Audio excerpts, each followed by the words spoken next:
silent song, it fills the air, waiting for the dawn to give it voice.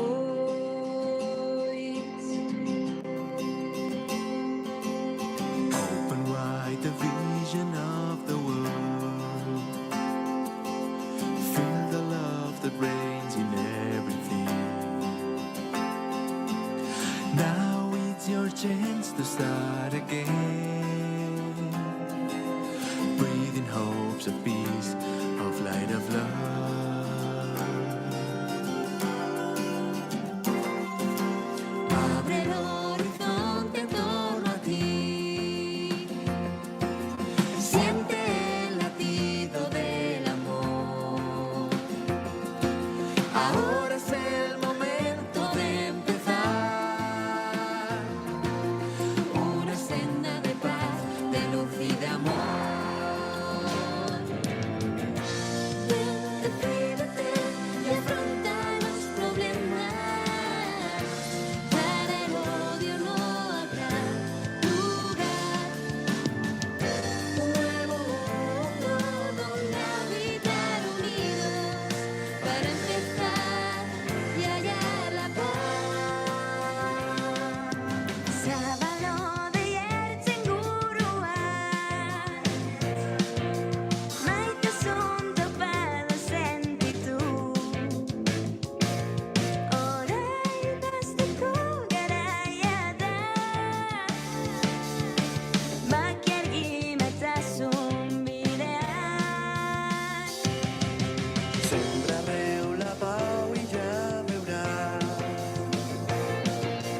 La teva esperança brollarà. Espines a les mans et trobaràs. Però un món tot nou naixerà. Ven, decídete y afronta los problemas. Para el odio no habrá lugar. Un nuevo mundo donde habitar unidos para empezar y hallar la paz. Abre horizonte alrededor, sin de olas de do amor. Agora entre de empezar vieiro de paz, de luz de amor. Open wide the vision of the world. Feel the love that reigns in everything. Now is your chance to start again. Breathing hopes of peace, of light, of love. Breathing hopes of peace, of light, of love.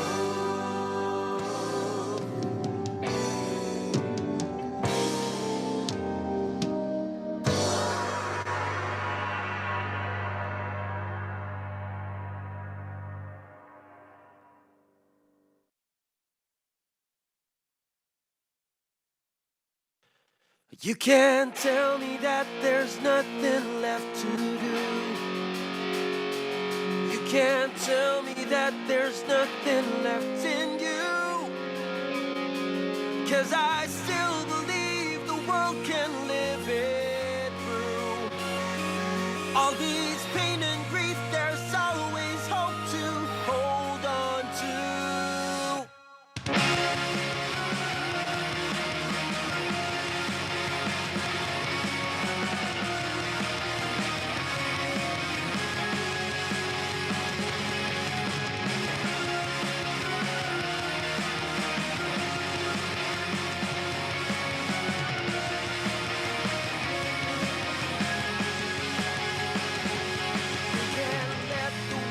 Just pass right through their eyes.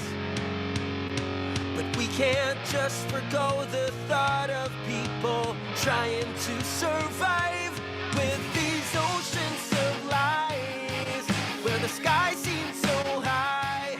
Can we even care to look them in the eye?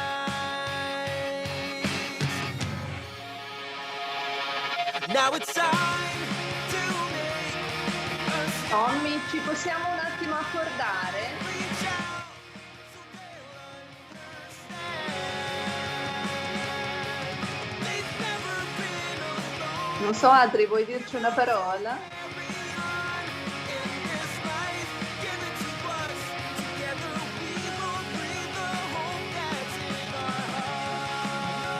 Sbaglierei.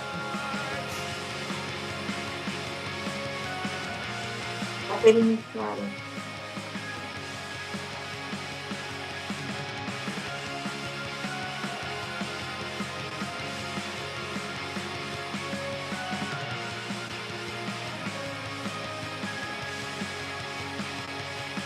I am here, I care, and even though I'm scared, I still believe. With this faith, we could fly. The world is moving, so should we. Light the sky so they will see. The night is ending near. The night is ending near. So it's time that we make a stand. Reach out so they'll understand. They've never been alone. We're bound to carry on in this life given to us. Together we will breathe the hope that's in our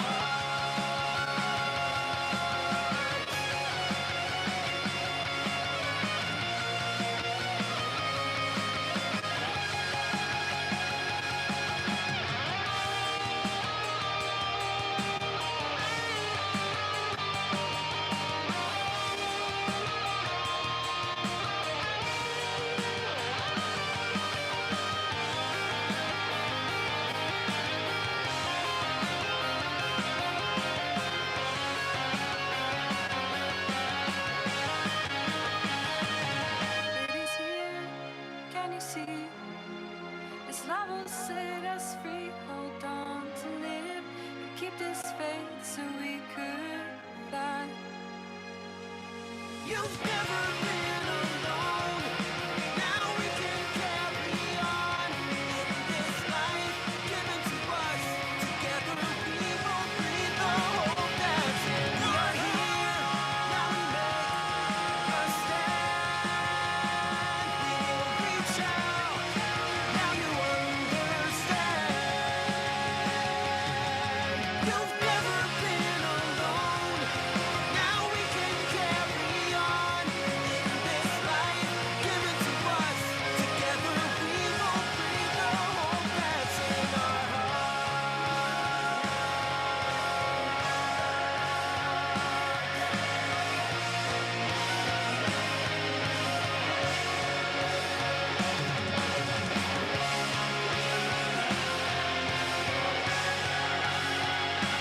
in this life given to us.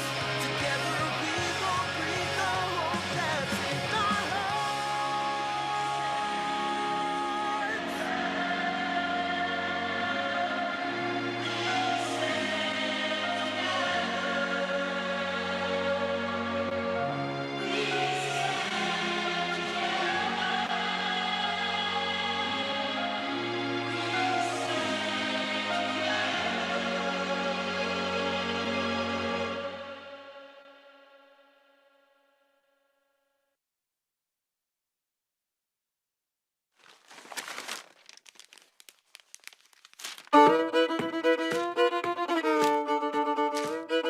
Gondoskodás.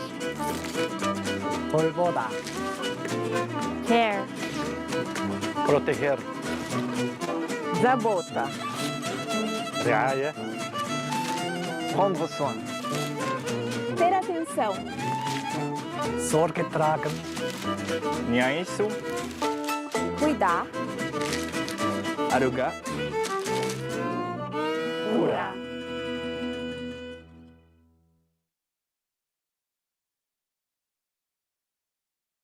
Chers tous, nous sommes très heureux de vous compter parmi les participants à ce webinaire qui s'inscrit en ligne de compte de la Semaine Monde Unie dont le thème principal est We are very pleased qui signifie to see so many of you here at this webinar, which is Dare to Care, which means to take care.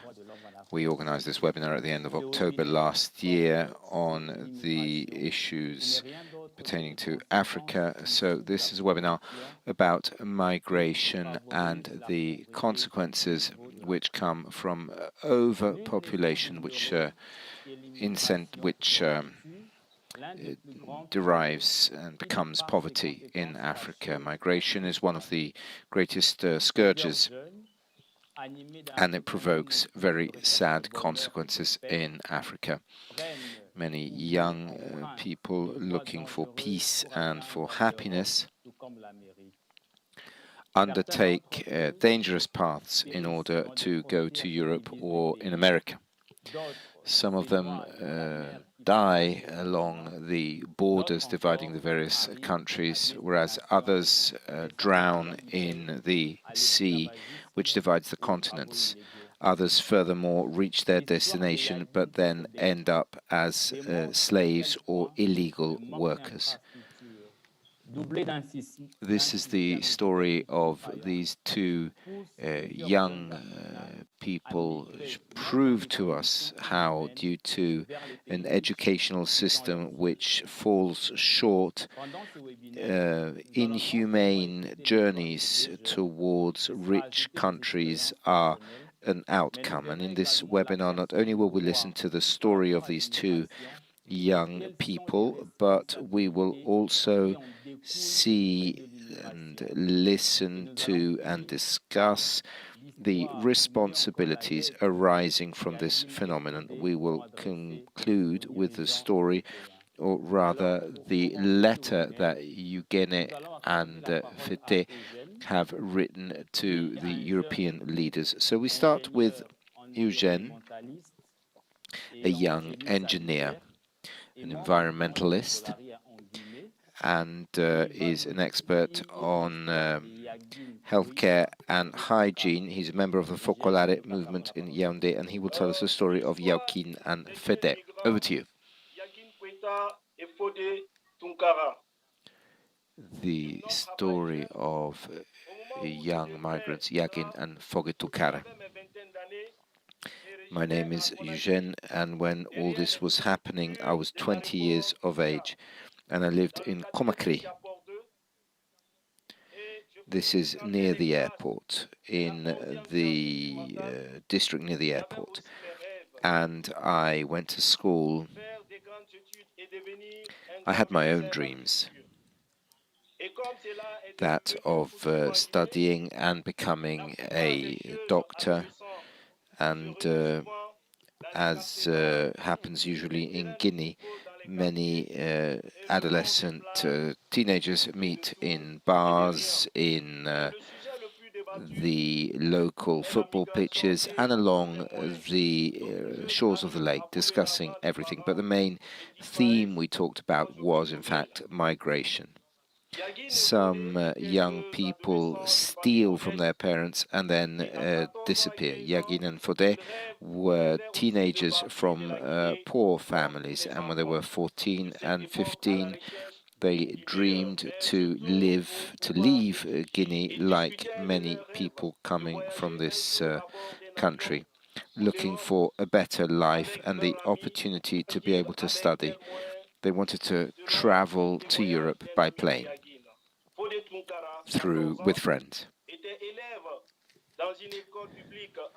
Fodè Tounkara was 14. He was a student in a state school, and the summer holidays had just begun in July. He had nothing to do, but played with her friends and helped her mother to gather potatoes and sell them at the market. Her father was a pensioner and was not able to help the family much. On the 28th of July, Fodè started the day as usual, did his homework, and then left the house. Fodè is a friend of Yaguine, and the families thought that they were together, and they never saw them again. Yaguine was a young, calm young man. He was a paragon in his district, as many young people in his country. He dreamed about studying in Europe. His case is no better than Fodè's case. The students studied sharing professors because there were not enough teachers. And since a young age, he would build paper planes, and he wanted to become a pilot. The anguish of the family members increased because they couldn't see these two young people anymore. And then her brother discovered two letters addressed to Yaguine's father. In Conakry, Fodè's parents found a letter addressed to his father. Dear father, I have the honor and the pleasure to write to you to give you news, but first of all, I would like to apologize, which are more important than my respectful greetings. Father, the boat which I took should have gone to America and stop in Spain, France, and Germany along the way. And if I am young enough to arrive in one of these countries, thank God, I will thank God. But if they send me back, pray God for me. I am certain that God will help me. These two teenagers had decided to make their dream come true. They wanted to cross the border at the airport, but their dream finished tragically. On the 2nd of August 1999, the two teenagers died of cold in the landing gear of a Sabina flight at Brussels airport. At their feet, the birth certificate and two letters to the leaders of the world. The government of Guinea, through the Minister of Foreign Affairs, said that the lack of access to education was a fundamental reason behind the desire of these young people to leave the country. 21 years later, the number of young people from Guinea who wish to go to Europe grows more and more. Yaguine and Fodè are dead, but their message was felt and heeded. Since 1999, this story was the starting point of a range of initiatives. We're very pleased and very happy to be able to be here in this United World Week 2021 and to be able to offer the beginning of a reflection on migration, starting from the story of Fodè and Yaguine, who are honored in Guinea as martyrs of Africa. Thank you. Thank you for this reading, and I would now give the floor to Apollo Pedro, who is currently in Italy. He comes from Nigeria, and he will talk to us about his personal experience on migration. Apollo, over to you. My name is Pedro Apollos. I am from Nigeria, and I'm a refugee. I have been living in Italy since 2012. I wasn't given birth to as a refugee, but a lot of things happened in my life that actually forced me to leave my country of origin and to live in Europe today. I was given birth to in 1983, and as a result, I'm one of the first generation after independence of my country from the colonial rule of the British government. And 13 years after the civil war in my country, a war that was between the government of Nigeria, represented mainly by the northern region, and the southern region that is popularly known as Biafra. After the defeat of the southern region during the war, this situation left a very huge scar on the people of the southern region with a lot of pain, leaving my people to choose between life and death or to accept situations and conditions of discriminatory acts from the government. We have to choose to be considered as a second class citizen in our country. And this gave the government in my country as well a huge authority to have control over the natural resources that is from the southern region of Nigeria. These actions and political instruments used by the Nigerian government, especially against the people of my region, promoted a form of political idea to destabilize the economic power of my region with lack of infrastructure or not creation of infrastructure. And as a result, this led to artificial poverty in my part of the country. And as a result, forces a lot of people to migrate from the part of my region to other parts of the world. As at that time, due to a lot of discrimination or sensation of not belonging to the larger community as a result of my death of being a child of a single mother. At the same time, motivates me to take up political activism. When I was in the university, I became a member of various associations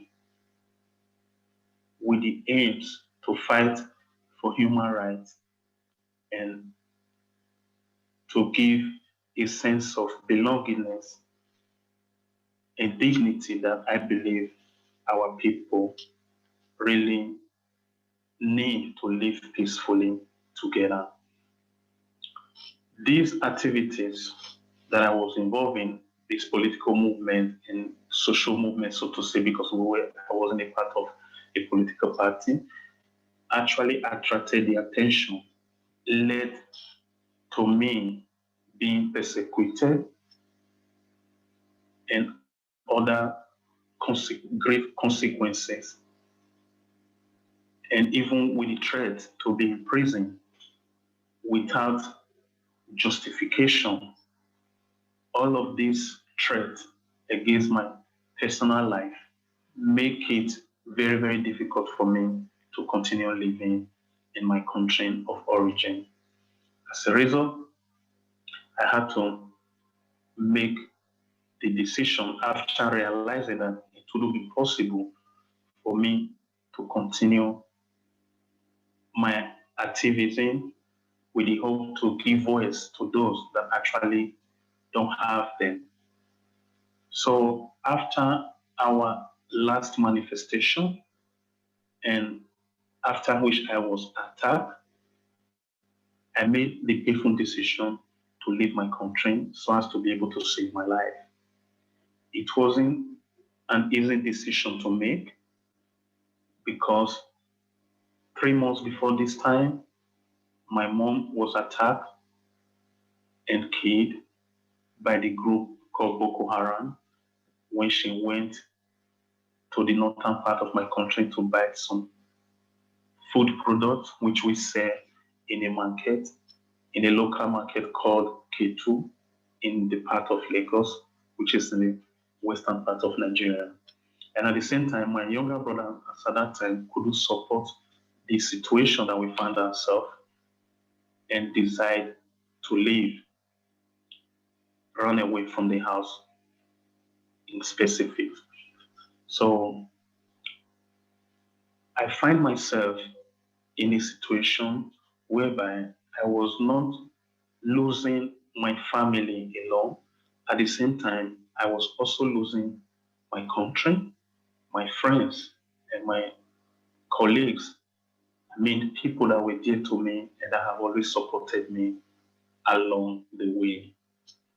At the same time, thanks to my colleagues and friends, I was able to organize my trip from Nigeria to Cyprus, where unfortunately I found a situation that was particularly difficult for me to live as well. I suffer a lot of explicit racist acts. I could be walking down the street and people would throw water on me, calling me names, and at times they could be whistling at me. These experiences were very, very difficult, and walking down the street as at that time in Cyprus, whereby people that I really don't know will be telling me to go back to Africa or where I came from. And the situation in Cyprus as at that time was very, very difficult or very delicate because the social life was, in one way or the other, influenced by the political idea of the extreme left from Greece that is called Godidon. And there was this sort of negative sensation against the European Union when it comes to the management of the economic crisis in Greece and Cyprus as at that time. And it seems as if we, the foreigners, I mean, of the African origin in particular, with the way we were treated, it appears to me as if we were we contributed to the problem. And the consequence of this was the local people treating us as if we are animals without sense of respect or dignity. With this new experience that I met in Europe, I mean, Cyprus being a European country, I started again looking for a way, just the same way I left my country to run away from Cyprus. I mean, to get to a place or a country that is secure where I can live in peace. And thanks to a Cyprus friend that showed a huge form of solidarity to me, he was able, knowing my situation, was able to help me with some documents with which I traveled from Cyprus to Italy. And upon my arrival in Italy on the 19th of June 2012, and after the necessary control, the immigration department of the Roman police station fixed an appointment for me, formalized my request for international protection. The condition that was attached to this appointment that was fixed was that I should return back to the immigration department with a declaration of a place of residence. Unfortunately, there was a problem because I just arrived in Italy, and as at that time, I didn't know anyone that would be able to give me this kind of declaration as I was asked from the police. And as a result, I was not able to make the appointment and had to live on the street in Roma Termini for about 3 months before I met someone that took me from Rome to the city or province of Parma. And after a period of time, I met someone again while I was living in Parma that took me to Genova to work with a particular restaurant owner. I stayed in Genova for about 3 months, working in this restaurant during the day and sleeping in the kitchen after the day's job, so to say. The situation was not particularly okay for me as well, because after working For about 3 months in this restaurant, I was never paid. And one of the benefits or the agreement that I had with the director was that he was supposed to help me acquire resident permit to enable me live in Italy. But unfortunately, after 3 months, I became very sick, and my boss, as at that time, asked me to return back to Parma. With this push from him, I was very devastated because it appears to me that the only chance that I have to be able to have a resident permit and to remain in Italy was gone. But I had no choice. I had to return back to Parma. And when I got back to Parma, I became very, very sick. And at the same time, I was not able to go to the hospital because I was afraid of being repatriated back to my country, as I didn't have any form of document or legal permit to remain in Italy. This period, to be honest, was a very, very difficult and a particular moment for me, because when I was going through this situation, I had to keep my head up as well above the water, not to fall into a kind of criminal act and become delinquent to the society. But at the same time, I was going through a very difficult psychological depression. And for the first time in my life, I actually had a thought of suicidal ideas. My health situation continued to get worse. And on a particular morning, I was not able to get up from the chair, the sofa where I slept. And for the fear, the people that were housing me as at that time, they were afraid that I shouldn't die in their house, and they had to call the hospital. It was at that moment that the ambulance came over to the place that I was living as at that time, and they took me to Parma General Hospital, where I was recovered for about 3 weeks. And after I was discharged from the hospital, I find myself again living on the street. It was by sheer luck on that fateful day that I was put into contact with an association called Chak Onlus. With the help of this Chak Onlus, Chak is is an acronym that stands for Centro Immigrazione, Asilo e Cooperazione Internazionale di Parma e Provincia. It's an association that helps to support refugees and migrants in the city of Parma and the province. It was during my contact with them, that I was able to start over again my request for international protection, which I had intended to do right from the beginning when I got to Italy. Fortunately, with the help of this association, I was admitted into the refugee reception program, the National Refugee Reception Program, as at that time in Italy, called SPRA. And through the help of this National Refugee Program, I had the opportunity to start my life over again, to have access to national health programs. The program as well helps me to get in contact with the local community and other services. My life, fortunately, got started over again, and I was fortunate enough in 2014 to be recognized or be given the refugee status by the Commission of Bologna. During these years,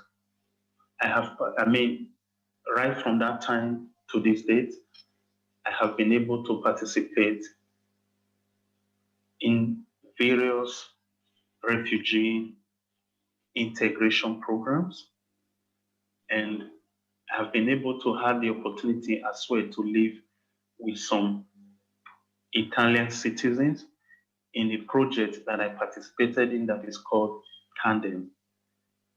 And this project, in real sense, provides the opportunity for refugees and young migrants and university students to live together in the same apartment. The aim is to foster integration. And the project was put together by Chuck Onlus and Movimento de Focolare de Parma. To cut my story short, today I live and work with Chuck Onlus as a cultural mediator. I have been able as well to enroll myself to pick up a new studies at the University of Parma. I am married and I have a son, a 10-month-old son. And I am lucky enough as well to be able to retrace my brother. And we're in contact today, we are talking. The most important thing that I wish to underline today in my story, but what is most important for me is to be able to tell my story in a way that throw light that I met along the way from people. And in this case, particularly, and in this particular case, Italian citizens that showed a huge solidarity to me. I mean, people that have met in my course of job and in the city that I live that actually work and put in all of their energy to promote justice and human dignity in line with the Italian Constitution. Today I'm alive, and this wouldn't have been possible if I had not met them along the way. They are the real winners and the heroes of my story, and they are the one that I really want to thank for giving me the chance and believing in me. And thanks to them that I'm alive today. Thank you. Thank you so much, Apollo. Alors, pour connaître ceux qui en pensent le droit, ou mieux la justice, Thank you, nous passerons la parole Apollo. au professeur Toussaint To know Kondamba, something about qui est law, professeur de droit, secrétaire we'll go académique over de to la Professor faculté de Kawamba droit à l'Université catholique du Congo. Toussaint, who is Il est in the chercheur en Faculty droit of des Law in the migrations, Catholic University of membre de la Congo, communauté and Sainte he Église does research Il va into intervenir sur migration le pacte de law Marrakech. and is connected with the Saint Professeur, Egidio nous vous accordons la parole. community. Merci beaucoup. And Merci à Prisc, merci and aussi à he's going to talk to us about the toute la Pact of communauté Marrakesh. de Focolari pour ce thème aussi important. I thank the Nous Focolari parlerons community du pacte for this very mondial, important moment, pour and les migrations sûres, we're going to talk about this very important pact pour on une approche immigration respectueuse des droits des migrants. Et qu'à cela, nous concerning respect for the rights of migrants sur l'Afrique face and aux nouvelles migrations entre rêves the work we've done in Africa regarding migration and people's dreams and hopes. It's important to know that there is a great hope on the part of many nations because people, at the beginning, it was very important to take on the situation of the rights of migrants who have helped with the drafting of this document, because when you deal with migrants, you have asked them whether they got documents or not. What's the difference between refugees, migrants, foreign workers, and the greater number of, in most cases, a distinction isn't made. We should be aware that the Marrakesh Treaty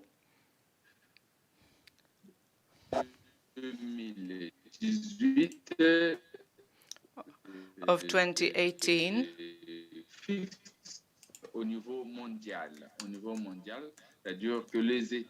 was signed worldwide, qu'il faut And the states that signed up to it il y avait déjà au niveau des Nations Unies à New York before signing it already at the level of the United Nations and New York, there was the New York Declaration for Refugees and Migrants.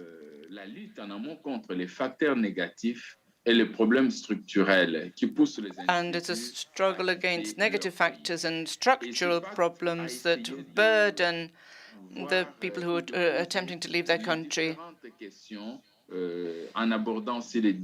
The treaty addresses the various issues and the problems of the rights of migrants,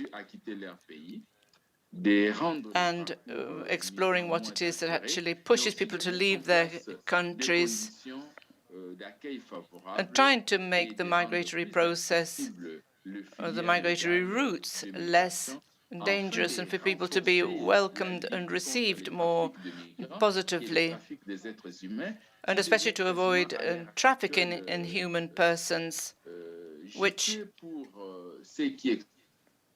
exploite la faiblesse, la souffrance et la mendicité. Which trafficking, human trafficking, people who exploit the poverty and desperation in people. So we've heard Pedro's story, we've heard about the boys from Guinea who decided to go to the Western world thinking their life would improve, but just as many people have testified, it didn't happen like that. And the Marrakesh Treaty doesn't envisage quotas for particular countries, doesn't say that France should have 150 Africans or Asians or Americans or anything like that. Instead, the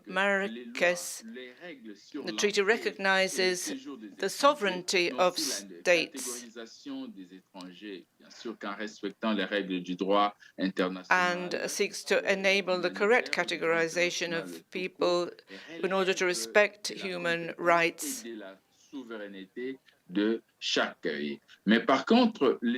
And so each state then has to apply its own laws and criteria, but it has been decided that every 4 years each state would have a study forum on international migration in order to check out the progress made on this regarding this problem.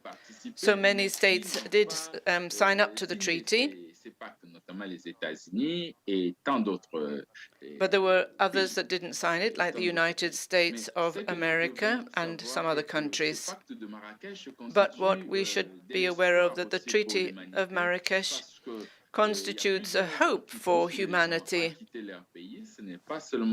because there are various motives whereby people leave their country, not only because they want to, but because they're living in very difficult conditions, people who want to flee war, suffering, illness, who are aspiring to a better life. Some people decide to leave their country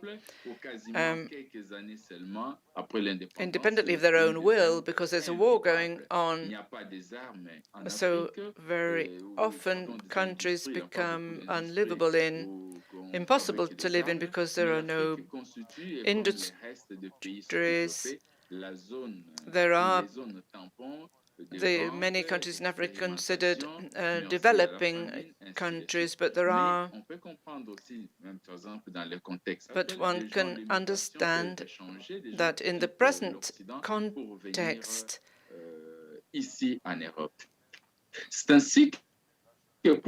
people who leave Africa to come to Europe are seeking a better life. And so people are really dreaming and hoping to be able to regulate this process positively. There is the problem for many countries of immigration. Africans often kid themselves about what future they're going to have in these countries that receive them. And it's more and more recognized now that The migration needs to be addressed in a very serious manner concerning all the regarding all the countries concerned, regarding work opportunities in their originating countries. Sometimes they had work. Some people had a very positive experience of work in their own countries. How can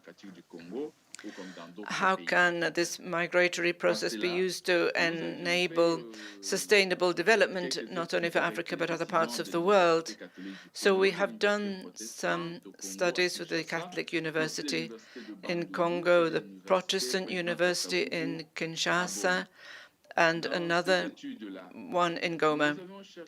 So these studies, we tried to understand together with the students and a questionnaire in which we asked why do people want to leave their own country to go elsewhere. So the reasons were they want to find a peaceful country where there's democracy, where they can live comfortably, where there's a better future. But there was also the question, what are the 3 countries where Congolese people want to go? And we saw that for the American continent, people spoke of the United States or Canada, and also Brazil. With regard to Europe, the destination countries were France, and even though it was colonized by Belgium, it included Belgium. France is considered the best destination in terms of the language. There's also, so first it was France, Great Britain, and then Belgium and Italy, third place, equal third. Italy, Belgium, France, and Great Britain.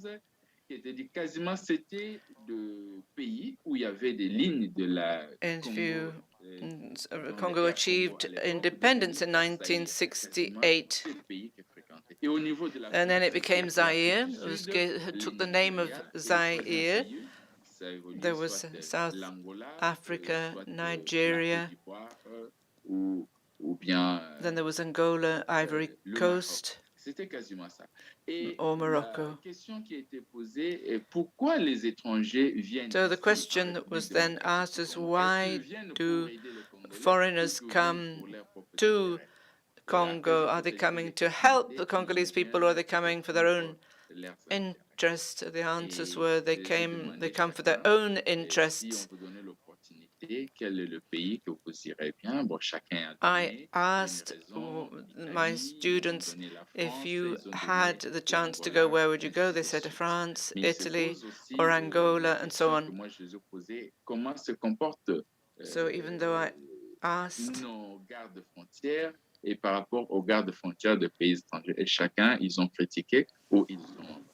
there are several. What would the frontier police do? And I spoke to Professor Pozzo in the Centre Judio community about the accompaniment of foreigners and the peace school, because I understood that a foreigner is a human being. Migration is understood and accepted by all countries. After the Second World War, Italians went to Brazil, the USA, Germany to earn a living.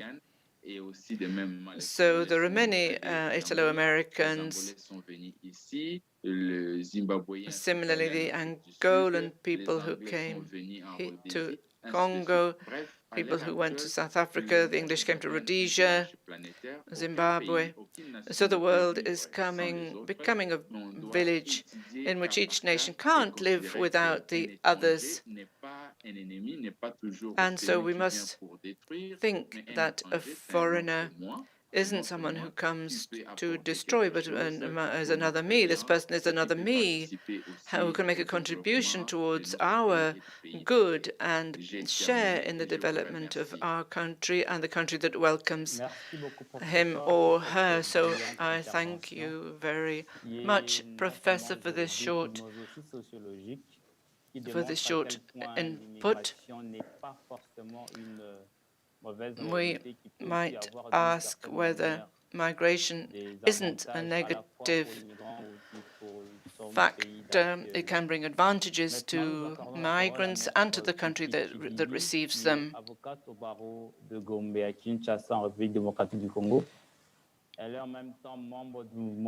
So now I introduce you to Fifi from the Focolare movement, and we'll talk about migration, taking on responsibility for various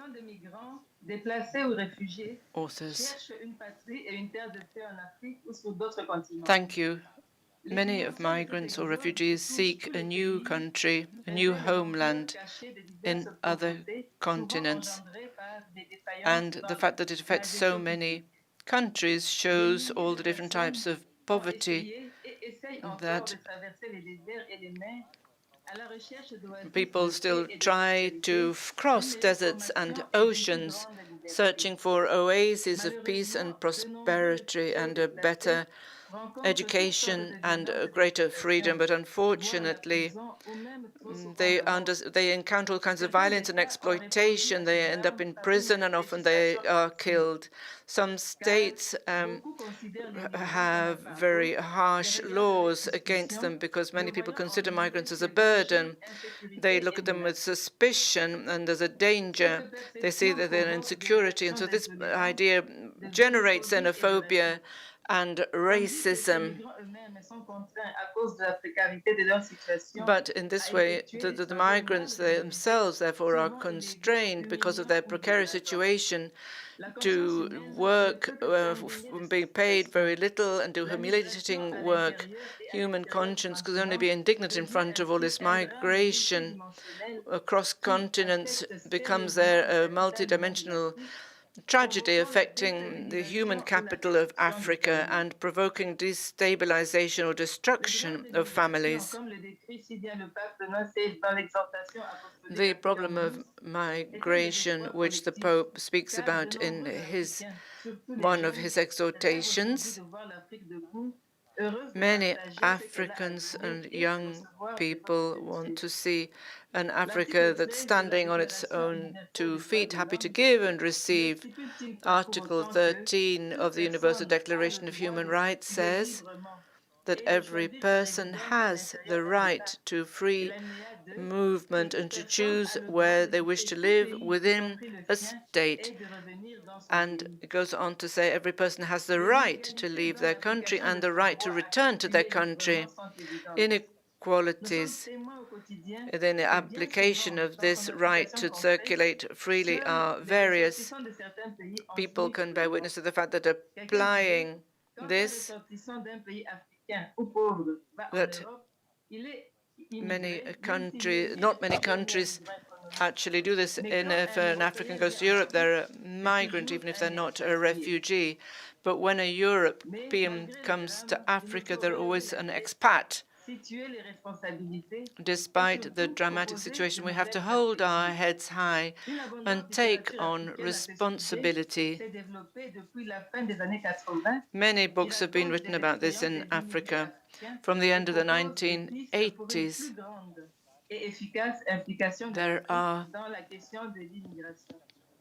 They offer ways forward for a more effective management of migration. The Senegalese writer says, what is independence, political independence and administrative independence for if we don't have economic independence? The application of law is a result of the economic situation. If we're not free to be free in our own countries, what can we do?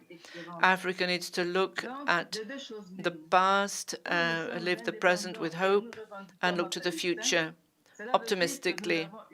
So either we are independent and claim our independence, in which we have a responsibility, or we have a victim mentality and keep on saying that it's other people's fault all the time. But accusing Africa doesn't mean to exonerating Europe. Europe has control and determines its relationships with Africa. It has financial superiority. And so Europe can impose rules on Africa. And so many European companies finance political parties in Africa and influence the choice of our leaders. There's a post-colonial syndrome that Africa suffers from. Africa hasn't taken many steps to resolve this problem, this complex. It doesn't look at Europe as a partner, but as an entity from which help and aid should be received. It accuses Europe, however, and claims help, which should have freed itself from. We don't have the courage in any field, economic, social, or financial, another right to set, give and receive. The other continents mustn't have their hands empty. Unfortunately, receives what it gives and not what it receives from Africa.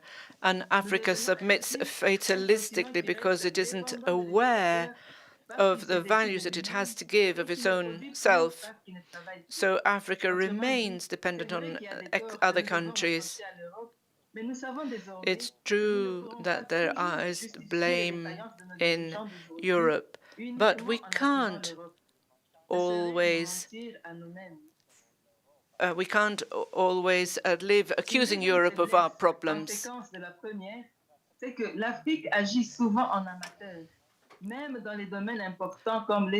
Africa often acts as a dilettante, perhaps regarding young people, education, and work. For example, in many countries, youth education isn't a priority, but it should be obligatory until the age of 16. Then, in many countries of our continent,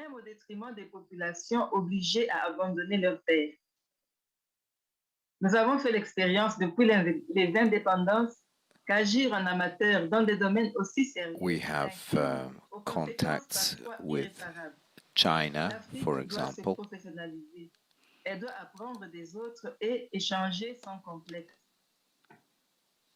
Enfin, l'Afrique doit reconnaître qu'elle a abandonné les principes qui ont régi les rapports dans et entre les communautés depuis toujours. Il faudrait la convoquer sur ses propres principes. Par exemple, l'hospitalité était un principe du droit intercommunautaire dans l'Afrique précoloniale. En aucun cas, un homme, quel qu'il soit, n'était isolé. Jamais on n'aurait laissé une femme, un enfant, un malade ou un vieillard vivre en marge de la société comme une pièce détachée. In no case are people isolated. We can't have a person in our society which who is isolated. Anybody, even an unknown guest, can find food, and a spirit of sharing can aid human relations. And we need to have an open spirit, and the spirit must include the fact that we are because I am because we are. And this wishes to explicit the authority that is given to a chief, because a chief respects social ties, and as a consequence a chief can intercede for others only in communion with the ancestors, and therefore it is difficult to understand this in post-colonial Africa from the point of view of Western media. So Africa is a value which is the primary source built on personalities who live in a balance and which do not betray the rest of the community.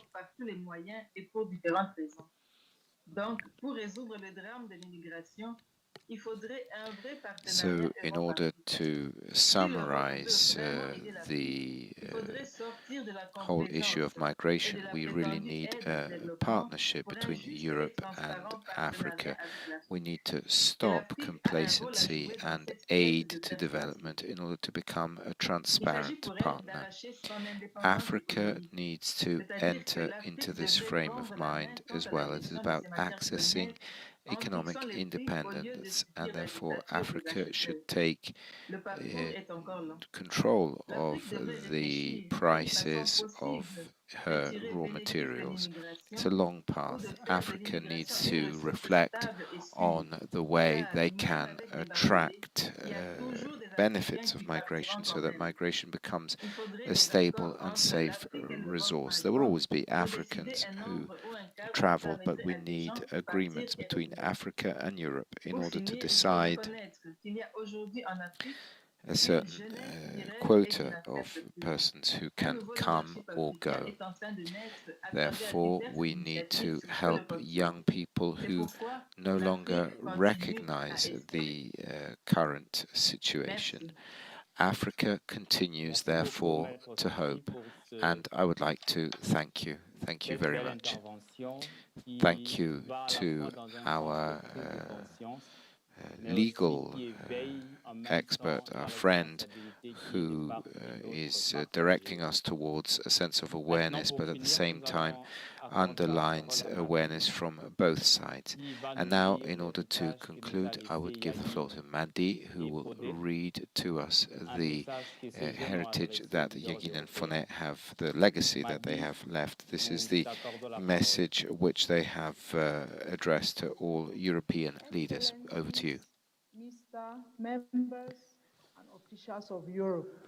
Eccellenze e membri ufficiali e leader d'Europa, abbiamo l'onore e la sicurezza di scrivervi. And the suffering of us, the children and the young people of Africa. But first of all, we present to you life's most delicious, charming and respected greetings. To this effect, be our support and our assistance. You are for us in Africa, those to whom it is necessary to request relief. We implore you, for the love of your continent, for the feeling that you have towards your people, and especially for the affinity and the love you have for your children, whom you love for a lifetime. Furthermore, for the love and meekness of our Creator God, the Omnipotent One, who gave you all the good experiences, wealth, and ability to well construct and well organize your continent to become the most beautiful one and the most admirable one among the others. Ministers, members and officials of Europe, we call out for your solidarity and your kindness for the relief of Africa. Do help us. We suffer enormously in Africa. We have problems and some shortcomings regarding the rights of the child. In terms of problems, we have war, disease, malnutrition, etc. As for the rights of the child in Africa, and especially in Guinea, we have too many schools, but a great lack of education and training. Only in the private schools can one have a good education and good training, but it takes a great sum of money. Now, our parents are poor, and it's not necessary for them to feed us. Furthermore, we have no sports schools where we could practice soccer, basketball, or tennis. This is the reason we, African children and youth, ask you to create a big, efficient organization for Africa to allow us to progress. Therefore, if you see that we have sacrificed ourselves and risked our lives, this is because we suffer too much in Africa and that we need you to fight against poverty and to put an end to the war in Africa. Nevertheless, we want to learn and we ask you to help us in Africa learn to be like you. Finally, we appeal to you to excuse us very, very much for daring to write this letter to you, the great personages to whom we owe much respect. And do not forget, it is to you whom we must lament about the weakness of our abilities in Africa. Written by two Guinean children, Yaguine, Koita, and Fodè, Tounkara. Nous te remercions beaucoup, Mabi. Et voilà que nous sommes à la fin de ce webinaire. Après toutes ces interventions qui sont riches. Thank you. We are at the end of this webinar with all these contributions. They have been very rich in content. Thank you. And we now give you the opportunity to open your microphone and take the floor so as to have a time of dialogue. Encore une fois de plus, nous vous remercions. And thank you for joining us once again.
Bonsoir à tous.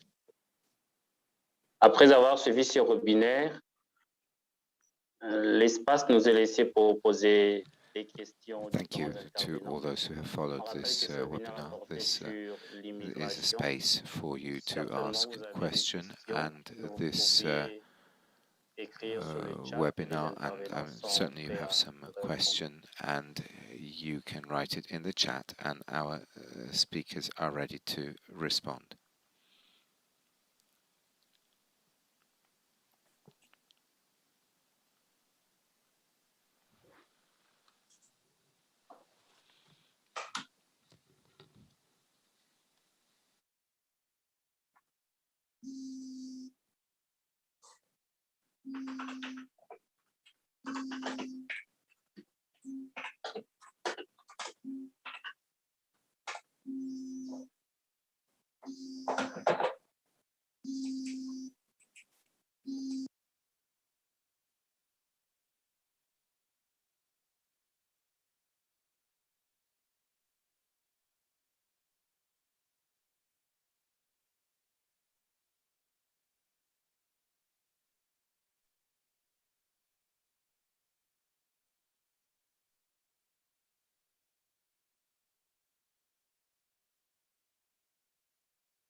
Mais c'est pas facile d'imaginer un texte. Le texte, il était bon. En fait, ça résolvait la question.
Il y a une question qui nous est adressée pour savoir comment pourrions-nous faire pour ceux qui ne travaillent pas avec le gouvernement pour aider ceux qui viennent dans notre pays. What can we do if we have no contact with the government to help those who come to our country? One of the speakers could perhaps respond to this question. So for those who do not work for the government, how can they be helped? This is Louisa's question. How can we help those who are not with the government and arrive in our country? This was the question.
Prix, tu peux encore répéter la question, s'il vous plaît?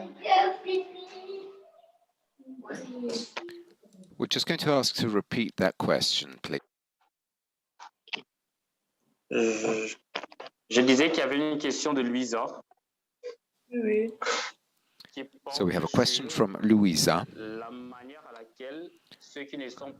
who asks how those who don't belong to the government or work with the government, how can they help migrants reaching their countries, for example, NGOs, and what can they do in order to help migrants?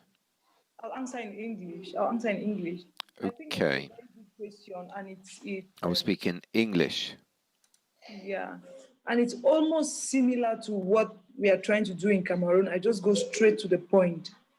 Because, like you know, in the case of Cameroon now also, there's a lot of immigration because of the past years that we have been having some crises with Nigeria, Chad, and Central Africa.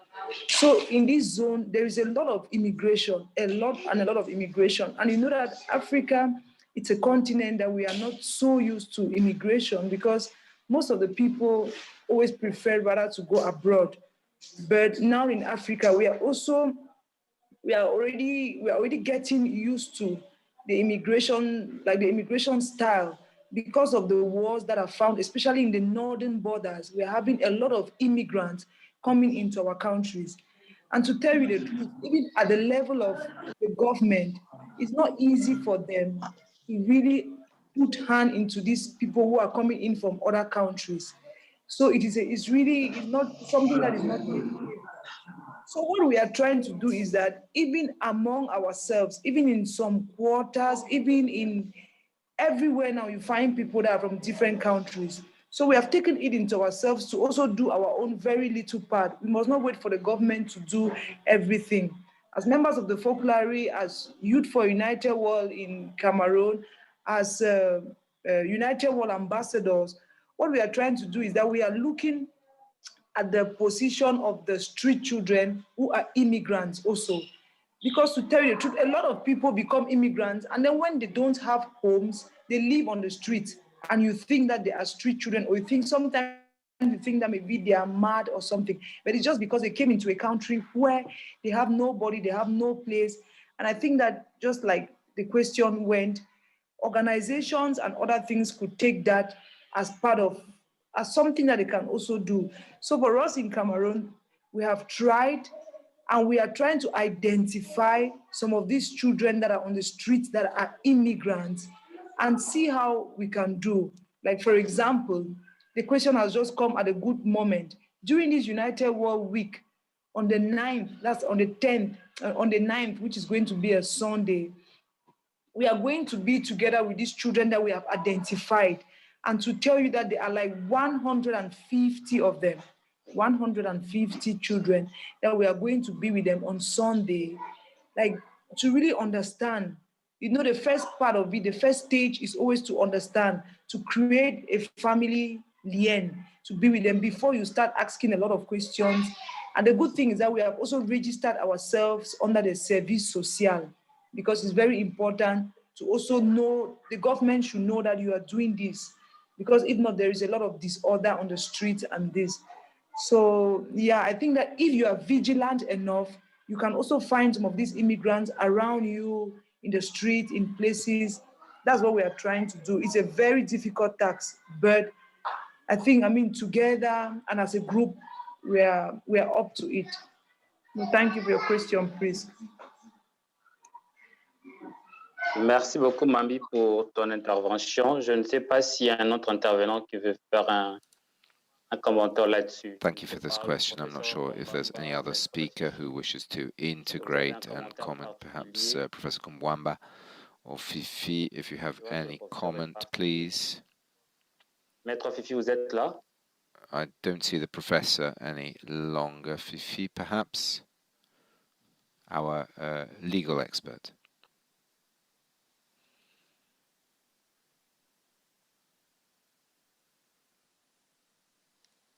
Maître Fifi non plus n'est pas là. No, perhaps not. Il y a une I don't think she's here either. question que je vais lire. There is another question. I think there's another question. Avant de lire la deuxième question, je demande à tout celui qui a une question à bien vouloir The next question, écrire sur le chat. Bien de if you could demander de write soulever la on main, the comme ça, nous chat, allons lui accorder la parole directement. and also say to whom you want to address your question. La deuxième question porte Whichever speaker you wanted to sur ask. le The second financement de question projets en Afrique. is about financing projects in Africa. The person who wrote concerning a problem concerning financing projects. If the budget is a low budget project, then maybe other projects, bigger ones, get the money, whereas the poor, those little ones don't. And so then people tend to migrate. a way could anybody address this problem about the financing micro projects in Africa?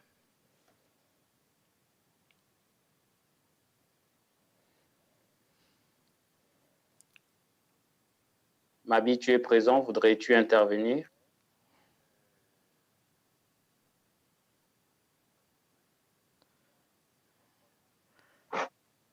Would you like to say something?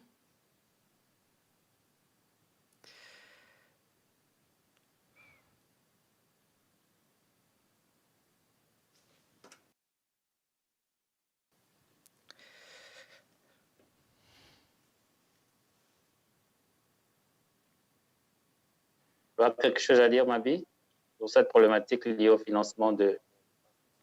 Mabi, would you like to say something about this problem of the financing of micro projects in Africa? La question sur le chat en anglais, j'ai traduit. There's a question in English, I translated it into French, but it was actually written in English. Yeah. Someone asked that the EU Royal Africa report has great proposals for local agricultural projects in Africa. So people have the opportunity to make a good living on the land and decide to stay at home. Sadly, they say there is distrust of funding as it often goes to European contractors in Africa, so the money goes back to Europe. However, the report does highlight local areas and small projects, so perhaps there is move away from bigger projects so that local can genuinely benefit. To an extent, I think that this is true, even though a lot of things are changing. While in Africa, we see that there are a lot of big projects that were supposed maybe to be handled by Africans who have the capacity to do that. But right now, they are still handled by, let's say, foreigners in Africa, which sadly enough is true. I think also at the level of economically, if we are talking about Africa and migration, the two aspects that can really lead us backward is political and economical too. I think it is very true.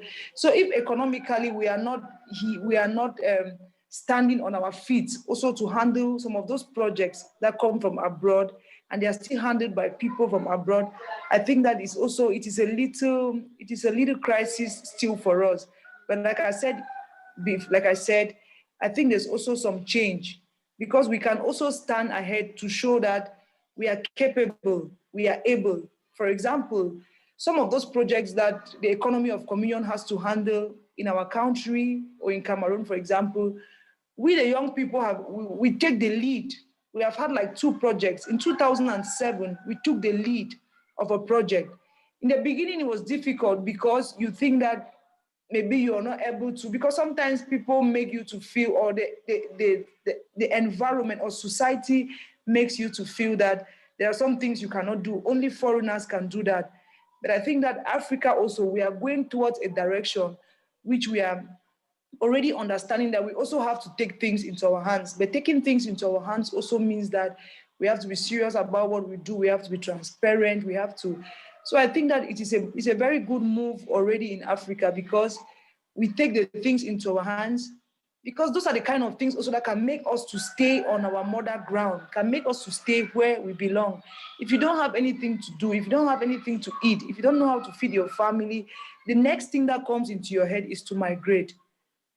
Which I'm not saying that migration is a bad thing or is a worst thing, but I think that there are also some people that have to stay back home. Some people have to take care of the mother earth that God has given to us. Some people have to be there to look after it, to give it to the next generation.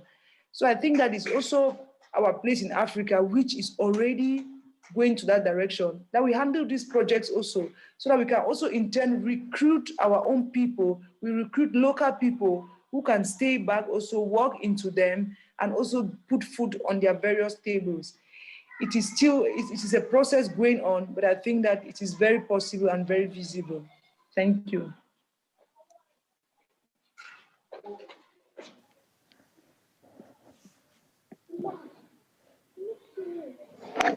Thank you, Mabi.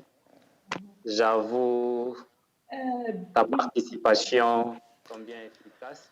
So Il y a une dernière question. that was very helpful. There's a final question. I don't know if you want to answer this question too. Le fait que dans la plupart de ces pays africains, il y a la problématique de la guerre et In most African countries, there's the problem of war. There are high taxes. How can we solve this problem of tax management? Could you answer that? un autre intervenant peut bien vouloir répondre à cette question. Who could talk about this fiscal problem?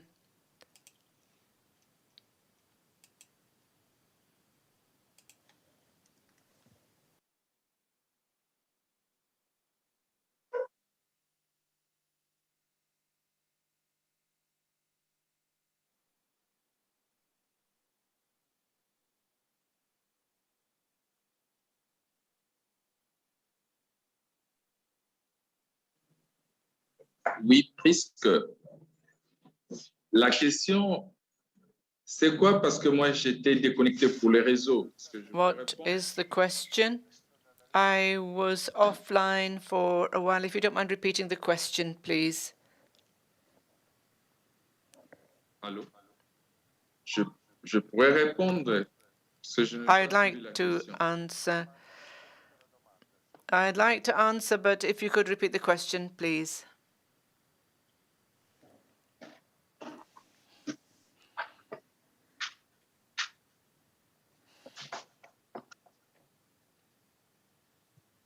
Bien sûr. Yes? Oui. Il y a un problème de réseau et que je ne sais pas comprendre. There's a bit of a problem here with our network. I haven't understood the question. If you could please repeat it. Merci. Yes, certainly. This problem is linked to the financing of small projects in Africa because financiers, funders, prefer not to finance micro projects, but they want to invest in more substantial projects so that then the benefits from the projects go back into Europe, the profits. Then we'll also mention the excessive burden of taxation in African countries. And this stops people working with big budgets. And so there's this whole, how can we address this? Yes, thank you very much. It is a problem that we have with the West in terms of working with migration and also in terms, obviously, of enabling development. What happens? Most of these sums of money that are dedicated to Africa doesn't actually get to this destination. It's supposed to go to Africa, it doesn't arrive.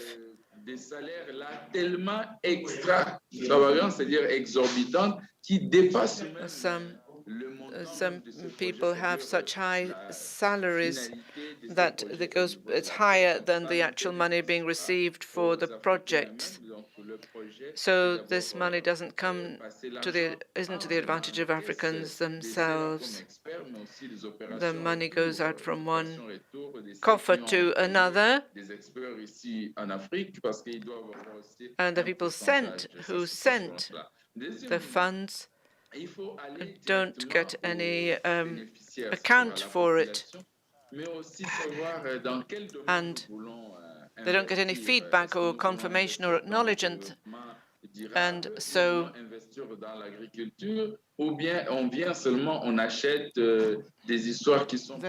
whether it's agriculture or just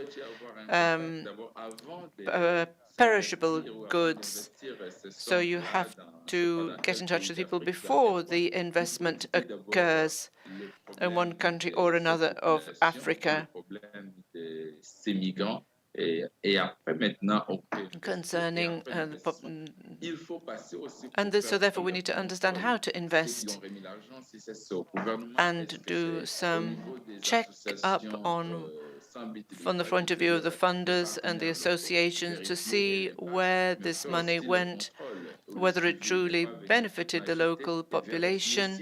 So there needs to be considerable follow-up to check on whether the local population have actually benefited from a project, any kind of project. So these are problems that are faced frequently. What emerges often is that funds goes back to the West from where it came and it doesn't go to the benefit of African people who stay poor. And instead, it would be necessary to invest not in perishable goods.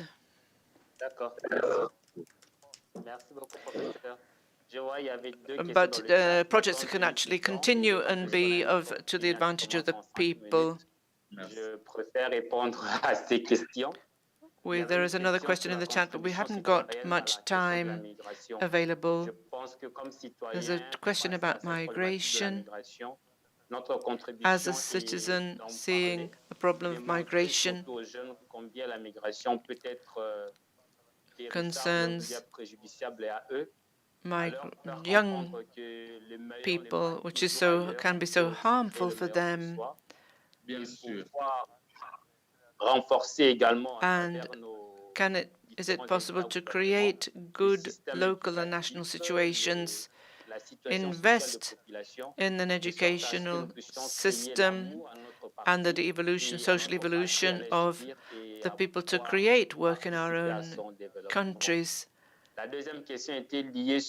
and to enable development in one's own country? We need an atmosphere of mutual collaboration, and I think that the internet can be extremely useful to enable and foster this interaction between young African people and Europeans and understand the reality of Europe and how these things can go better for Africa, because people think Europe is a paradise, everything goes well, but it's not the truth. It's not so easy, it's not as easy as people think. So through the internet, there is effective experiences of sharing these experiences so that really we can understand that happiness isn't necessarily to be found elsewhere. We can find happiness where we are and find conditions that are both good and legal. So the pictures we see, who are those dying in the sea, because the journey is so difficult, so dangerous, and people who leave don't reach their destination. So thanks to the speakers, I can conclude this webinar now. Thank you for being with us. It's been a great pleasure to organize this webinar with all of you. And I thank all those who spoke. We will need to talk also about the corruption in Africa, which is a big issue, but we have addressed here many things that are lying behind migration so that people can be more aware of this issue and understand it better. Thank you very much, and enjoy the rest of the United World Week. Bye for now. Grazie mille a tutti e grazie per questa iniziativa. Thanks to everyone. Thank you for this initiative. Best wishes to everybody.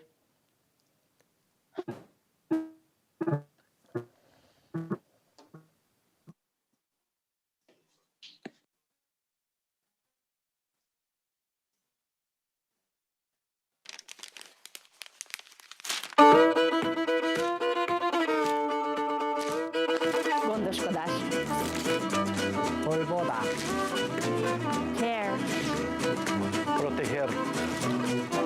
работа. رعاية. Prendre soin. Ter atenção.